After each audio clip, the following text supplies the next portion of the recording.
Tansen's music came to an end with his passing.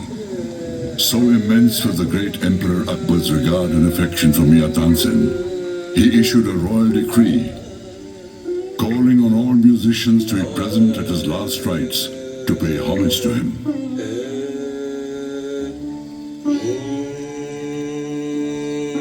Alas, he did not have the same respect for this fort. Akbar the Great had this fort converted into a grand prison from which it was impossible to escape. Laughter and frolic became a thing of the past. Rebels were imprisoned here in handcuffs and chains, and the clanking of iron was the only sound that was heard within its confining walls. See how time flies.